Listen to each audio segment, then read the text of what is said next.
Hello guys, welcome to this channel. Last video में हमने heading, paragraph, break tag को discuss करा था। आज के इस वीडियो में हम पढ़ेंगे एंकर टैग क्या होता है, एट्रीब्यूट्स क्या होते हैं। एंकर टैग के सारे एट्रीब्यूट्स को डिस्कस करने वाले हैं। ये हमारी index.html फाइल है जिसमें हमारा हेडिंग और पैराग्राफ का कोड है। हम एक न्यू HTML फाइल बना लेते हैं हमारे HTML ट्यूटोरियल फोल्डर के अंदर ही, और इसका नाम रख लेते हैं हम। हमारा ये कौन सा ट्यूटोरियल 5, तो इसका नाम रख लेते हैं ट्यूटोरियल 5। यहाँ पर भी बॉयलर प्लेट कोड लाते हैं। सबसे पहले एक्सक्लेमेशन और एंटर। देखिए ये आ गया हमारा कोड। यहाँ टाइटल लिख लेते हैं एंकर टैग एंड एट्रीब्यूट्स। हमें एंकर टैग किस लिए चाहिए होता है? आपने बहुत सारी वेबसाइट देखी होंगी जहाँ पर आप एक वेबसाइट से दूसरी वेबसाइट पर नेविगेट कर सकते हैं, जा सकते हैं, तो वो एंकर टैग की मदद से ही होता है। एंकर टैग आपका लिंक्स क्रिएट करने के काम आता है आपके वेब पेज में। एंकर टैग को आप ए से डिनोट करते हैं। यहाँ पे लिखते हैं ए, और ये देखिए ये आ गया आपका एंकर टैग।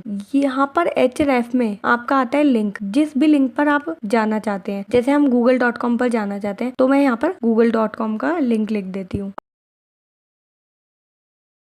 अब लिंक के बाद यहाँ पर आप लिखेंगे टेक्स्ट जो आपकी वेब पेज पर विजिबल होगा। मैं यहाँ गूगल की वेबसाइट पे जा रही हूँ इसलिए मैंने यहाँ सिर्फ गूगल लिख दिया। अब गो लाइव पर क्लिक करते हैं और इसे रन करके देखिए। ये देखिए यहाँ पर लिखा गया आपका गूगल। इस पर क्लिक करते हैं। ये देखिए यहाँ पर आपका google.com ओपन हो गया है। बैक जाएंगे तो हम अपनी वेबसाइट में चले जाएंगे। ये देखिए ये हमारी वेबसाइट खुल गई है tutorial5.html। एंकर टैग्स का यूज आप इसीलिए करते हैं कि आपको एक वेबसाइट से दूसरी वेबसाइट में जाना है। यहाँ हमने गूगल वेब पेज को हमारे वेब पेज से लिंक करा है। गूगल एक एक्सटर्नल वेब पेज है, तो हम यहाँ पर एक्सटर्नल वेब पेज को हमारे वेब पेज से लिंक कर रहे हैं। लेकिन अगर हमारे पास एक वेबसाइट है जिसमें बहुत सारी HTML फाइल्स हैं, अगर हमें हमारी एक HTML फाइल को दूसरी HTML फाइल से लिंक करना है तो वो हम कैसे कर सकते हैं, यहाँ देखते हैं। यहाँ लिखते हैं ये आ गया हमारा एंकर टैग। यहाँ पे हम लिखेंगे index.html, फाइल का नाम लिखना है, और यहाँ पे लिख लीजिए go to first HTML website. अब एक बार इसे देखते हैं। यहाँ देखिए यहाँ पर आ गया गूगल का लिंक और ये आ गया go to first HTML website. इस पर क्लिक करते हैं। देखिए क्लिक करते ही हमारी index.html ओपन हो गई है। यहाँ देखिए यहाँ पर आप फाइल का नाम आ चुका है। ये देखिए ये हमने फाइल बनाई थी वो रन हो चुकी है। बैक करेंगे तो हम आ जाएंगे हमारी tutorial5.html पर, और इस पर क्लिक करेंगे तो index.html पर आ जाएंगे। ऐसे आप एक इंटरनल पेज को लिंक कर सकते हैं। जब हम एक एक्सटर्नल वेब पेज को हमारे वेब पेज से लिंक करते हैं, इसको कहते हैं एब्सोल्यूट लिंक। और जब हम सेम वेबसाइट में एक फाइल को दूसरी फाइल से लिंक करते हैं तो उसे कहते हैं हम रिलेटिव लिंक। रिलेटिव और एब्सोल्यूट लिंक की तरह एक ईमेल लिंक भी होते हैं। यहाँ देखिए एक एंकर टैग लेते हैं। href में आप अगर एब्सोल्यूट लिंक यूज करते हैं तो आप एक्सटर्नल वेबसाइट का लिंक ऐड कर देते हैं, और अगर आप रिलेटिव लिंक यूज कर रहे हैं तो आप अपनी फाइल का नाम ऐड कर देते हैं। अब हम मेल लिंक में क्या करेंगे, यहाँ लिखेंगे मेल टू के बाद आपको कॉलन लिखना है। अब यहाँ पर आपको ईमेल आईडी लिखनी है रिसीवर की, जिसको आप मेल भेजेंगे। info@example.com ये डेमो ईमेल आईडी ले लिया मैंने। तो यहाँ पर आपको मेल टू कॉलन लिखना तो जरूरी होता है, और यहाँ आप लिखेंगे ईमेल आईडी। ये ईमेल आईडी रिसीवर की होगी, सेंडर की नहीं होगी। और यहाँ पे हम लिख देते हैं कॉन्टैक्ट ऑन ईमेल। अब एक बार इसे रन करते हैं। यहाँ कॉन्टैक्ट ऑन ईमेल पर क्लिक करते हैं। देखिए जैसे कॉन्टैक्ट ऑन ईमेल पर क्लिक करा, इसने आपके डेस्कटॉप पर जो भी मेल ऐप होगी ये उसको ओपन कर देता है। तो यहाँ पर मेरे डेस्कटॉप पर ईमेल ऐप है, ये उसको ओपन कर रहा है। जैसे अब हम आप यहाँ अपना अकाउंट ऐड करेंगे। सपोज कीजिए मैं अपना अकाउंट ऐड करूँ यहाँ पे codetraversal@gmail.com। तो codetraversal@gmail.com तो सेंटर ईमेल आईडी हो जाएगी, और रेसिपिएंट में आपकी info@example.com email ID already field होगी, और उसके बाद आप अपना सब्जेक्ट वगैरह लिखकर ईमेल भेज सकते हैं। तो ये होता है आपका मेल लिंक। इसके साथ साथ एक आता है आपका कॉल लिंक। यहाँ देखिए यहाँ लिखते हैं एंकर टैग। अब href में आपको कॉल करना है तो आप क्या करेंगे, यहाँ लिखेंगे टेल। जैसे हमने मेल करने के लिए मेल टू लिखा था, कॉल करने के लिए यहाँ लिखा जाएगा टेल कॉलन और +91 जो भी नंबर लिखना है कंट्री कोड के बाद आप यहाँ लिखेंगे। ये नंबर रैंडम लिख दिया है मैंने, ठीक है। अब यहाँ पर लिखते हैं कॉन्टैक्ट ऑन कॉल, और एक बार इसे भी देख लेते हैं। देखिए यहाँ आ गया कॉन्टैक्ट ऑन कॉल। इस पर क्लिक करेंगे। अब आप जैसे ही इस कॉन्टैक्ट ऑन कॉल पर क्लिक करेंगे तो डेस्कटॉप में आपके ऐप होगी फोन के लिए, वो ओपन हो जाएगी। और अगर आप इसे फोन में ओपन करेंगे तो आपका फोन एप्लीकेशन होती है कॉल करने के लिए, वहाँ पे वो ओपन हो जाती है। जैसे आपकी मेल के लिए मेल होती है और कॉल के लिए आप टेल का यूज करते हैं, ऐसे ही आप फैक्स और SMS के लिए भी एंकर टैग का यूज करते हैं। यहाँ मैं इस लाइन को कॉपी करती हूँ। अब आपको अगर ये पूरी की पूरी लाइन कॉपी करनी है तो आप क्या करेंगे, इसको सेलेक्ट करके कॉपी और फिर पेस्ट कर देंगे। आप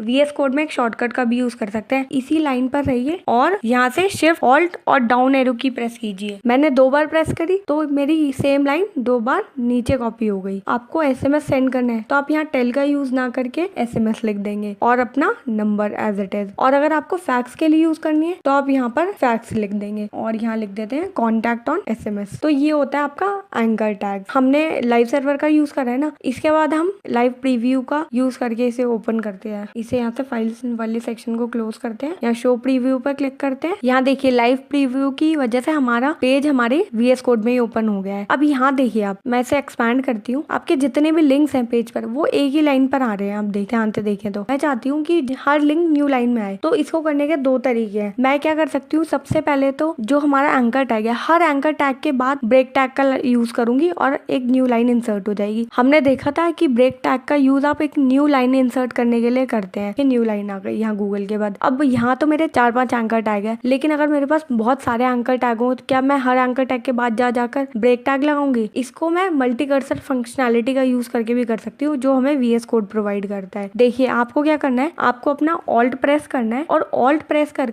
आप जिस भी लाइन पर अपना कर्सर लेकर जाएंगे उस लाइन पर आपका कर्सर आ जाएगा। ये देखिए, इसके बाद मेरे देखिए 4 कर्सर आ चुके हैं। अब मैं एंटर करूंगी तो देखिए चारों लाइन के बाद मेरा एंटर आ चुका है और यहाँ जो भी लिखेंगे वो आपको चारों लाइन में दिख जाएगा। यहाँ मैंने लिखा BR और एंटर करा, देखिए BR टैग आपका ब्रेक टैग एंटर हो गया। अब आप इसके बाद कहीं भी क्लिक कर देंगे आपका मल्टी कर्सर हट जाएगा। ये देखिए सारे लिंक्स न्यू लाइन में आ गए हैं। ये होता है एक तरीका। एक ये तरीका होता है कि आप P टैग का यूज कर सकते हैं। जैसे सपोज कीजिए मैं यहाँ से ब्रेक टैग हटा देती हूँ और ये देखिए यहाँ से ब्रेक टैग चला गया तो अब गूगल के बाद न्यू लाइन नहीं आ रही। अब मुझे क्या करना है, मुझे इसको एंकर टैग को P टैग में मैं रैप कर सकती हूँ। मैं यहाँ लिखूंगी P और इस P टैग को यहाँ से कट कर यहाँ पेस्ट कर देंगे और ये देखिए ये न्यू लाइन आ गई आपकी। मैंने आपको बताया था कि पैराग्राफ, जब भी आप एक न्यू P टैग लेते हैं, नया पैराग्राफ टैग लेते हैं, तो वो न्यू लाइन से स्टार्ट होता है हमेशा। तो अगर आप एंकर टैग को P टैग में रैप कर देंगे, जो आपके सारे एंकर टैग हैं फिर न्यू लाइन में आएंगे। तो आप पैराग्राफ टैग का या ब्रेक टैग का यूज करके एंकर टैग को न्यू लाइन में ले जा सकते हैं। आप दोनों में से कोई भी तरीका यूज कर सकते हैं, लेकिन पैराग्राफ और ब्रेक टैग का यूज करके एंकर टैग को न्यू लाइन में ले जाना कोई अच्छी प्रैक्टिस नहीं होती। अगर आपको यही काम करना है तो हम लिस्ट का यूज करके करते हैं, जिसे हम आगे बढ़ेंगे। अब देखते हैं एट्रीब्यूट्स क्या होते हैं। एट्रीब्यूट्स कुछ एडिशनल इन्फॉर्मेशन ऐड कर देते हैं HTML एलिमेंट में, कुछ एक्स्ट्रा डिटेल्स ऐड करते हैं एलिमेंट में उसके बिहेवियर को मॉडिफाई करने के लिए। HTML में बहुत सारे एट्रीब्यूट्स होते हैं, कुछ होते हैं मैंडेटरी और कुछ होते हैं ऑप्शनल। मैंडेटरी एट्रीब्यूट्स को आपको एक टैग में लगाना बहुत जरूरी होता है और जो ऑप्शनल एट्रीब्यूट्स होते हैं वो आपकी चॉइस होती है कि आप लगाना चाहते हैं एक टैग में या नहीं लगाना चाहते। हमने एंकर टैग पढ़ा था। एंकर टैग में हमने देखा था एक href होता है जिसके अंदर हम अपना लिंक ऐड करते हैं, चाहे वो एब्सोल्यूट लिंक हो, चाहे वो रिलेटिव लिंक हो, मेल हो या आप कोई कॉन्टैक्ट के लिए ऐड करें, वो लिंक आप href में ऐड करते हैं। href है क्या? href एक एट्रीब्यूट ही है, ये मैंडेटरी एट्रीब्यूट होता है, क्योंकि अगर आप लिंक ऐड ही नहीं करेंगे अपने एंकर टैग में तो उस लिंक का यूज नहीं होगा कोई भी। इसीलिए href आपका मैंडेटरी एट्रीब्यूट होता है जो आपको एंकर टैग में ऐड करना पड़ता है। HTML में हर टैग से रिलेटेड बहुत सारे अलग अलग एट्रीब्यूट्स हैं जो अब हम पढ़ेंगे। एट्रीब्यूट को हमेशा ओपनिंग टैग में लिखा जाता है। देखिए ये हमारा एंकर टैग है, इसका ओपनिंग टैग कहाँ है? यहाँ तक है, ये इसका ओपनिंग टैग है। इस ओपनिंग टैग के अंदर href को लिखा गया है और उसमें लिंक लिखा गया है। और जो एट्रीब्यूट होते हैं वो हमेशा की वैल्यू पेयर्स में लिखे जाते हैं। की मतलब जैसे ये href आपकी की हो गई और जो आपका लिंक है वो आपकी वैल्यू हो गई, तो की वैल्यू पेयर्स में आपके एट्रीब्यूट लिखे जाते हैं। एट्रीब्यूट्स हमेशा की वैल्यू पेयर्स में ऐड करे जाते हैं, ओपनिंग टैग में ऐड करते हैं और ये एडिशनल इन्फॉर्मेशन ऐड कर देते हैं आपके टैग में। अब मैं आपको एंकर टैग का एक और एट्रीब्यूट बताती हूँ। जैसे href होता है, यहाँ पर हम लाइव प्रीव्यू एक्सटेंशन का यूज नहीं करेंगे, हम यूज करेंगे लाइव सर्वर का। गो लाइव पर क्लिक करते हैं और देखिए यहाँ पर ये सारे लिंक्स हमने क्रिएट करे थे। अभी go to first HTML website में हमने क्या करा था, एक रिलेटिव लिंक लगाया था। हम tutorial5.html से index.html पर जा रहे थे। हम इस पर क्लिक करते हैं तो देखिए index.html फाइल पर हम आ गए। अब बैक जाते हैं और यहाँ पर वापस आ गए। जब भी हम go to first HTML website पर क्लिक करते हैं तो देखिए ये जो हमारी index.html फाइल है ये सेम टैब में ओपन हो जाती है जिस टैब में हमारी tutorial5.html फाइल है। अगर हम चाहते हैं कि जब भी हम इस लिंक पर क्लिक करें तो हमारी